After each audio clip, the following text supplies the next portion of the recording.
अब लगा लो ये अभी रुक जाओ भैया, क्या मुंह लगा ली निकालो को मैं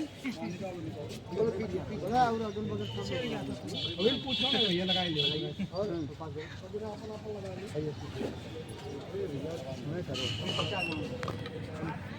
जी। किन समस्या को लेकर आप लोग नारेबाजी की? आज भारत मुक्ति मोर्चा के राष्ट्रीय अध्यक्ष माननीय वामन मेश्राम साहब के निर्देश पर देश के 32 प्रदेशों में 700 से ज़्यादा जिलों में मुख्यालय पर भारत बंद के तहत हम लोगों का ये 3 मुद्दा है। जो सबसे बड़ा मुद्दा आज के समय में है, देश का गृह मंत्री अमित शाह बाबा साहब के ऊपर अपमानजनक टिप्पणी किया है, उसके विरोध में आज भारत बंद का कार्यक्रम पूरे देश भर में चल रहा है। और दूसरा जो सबसे बड़ा अहम मुद्दा है कि इस देश में ईवीएम से चुनाव कराया जा रहा है, ईवीएम से बड़े पैमाने पर धांधली कराई जा रही है। इसके विरोध में कि ईवीएम हटा करके बैलेट पेपर से चुनाव कराया जाए। यदि ईवीएम नहीं हटाया जाएगा तो इसके अगले वाले चरण में जब भी चुनाव होगा तो भारत मुक्ति मोर्चा के कार्यकर्ता पदाधिकारी ईवीएम तोड़ने का काम करेंगे।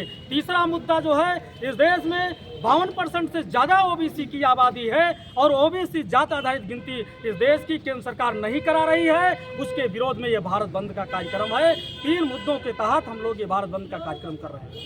भारत मुक्ति मोर्चा जिंदाबाद, जिंदाबाद, जिंदाबाद। भारत मुक्ति मोर्चा जिंदाबाद, जिंदाबाद, जिंदाबाद।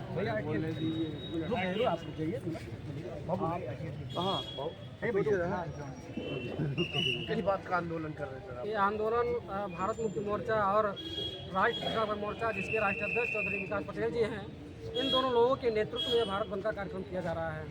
और ईवीएम के मुद्दे को लेकर के, क्योंकि ईवीएम से नाजायज़ तरीके से लोग चुन के जा रहे हैं और जो पार्लियामेंट में जो चुन के जा रहे हैं वो संविधान के विरोध में पॉलिसी बना रहे हैं, जिसका प्रभाव ये है कि देश में बड़ी समस्याएं उत्पन्न हो रही है। दूसरा मामला ये है कि ओबीसी की गिनती, गुलाम भारत में ओबीसी गिनती हुई थी जिसकी आबादी भारत में 52% थी। आज की अगर गिनती कराई जाए तो 65% से ओबीसी की गिनती संख्या कम नहीं होगी। दूसरा मुद्दा ये है।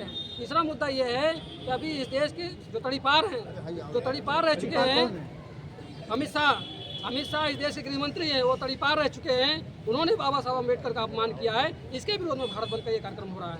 जो नेता ईवीएम से हारता और जीतता है वो एक नाम नहीं ले रहा ईवीएम का, और आप लंबे समय नहीं तो जो नेता ईवीएम के विरोध में नहीं है, कहीं न कहीं वो घोटाले में इन्वॉल्व है, घोटाले में शामिल होने की वजह से वो ईवीएम के मुद्दे पे नहीं आ रहा है। क्योंकि अगर ईवीएम की लड़ाई लड़ेगा तो उसके खिलाफ ईडी और सीबीआई जैसे इंटेलिजेंसियों को लगा करके उनके मुंह को बंद कर दिया जा रहा है। क्या आपको केंद्र सरकार जाति जनगणना क्यों नहीं करवा रही है?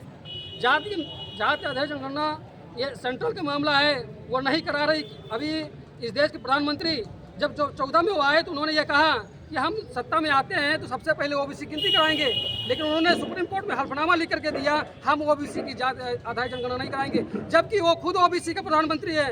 ओबीसी का प्रधानमंत्री होते हुए ओबीसी के विरोध में काम कर रहा है।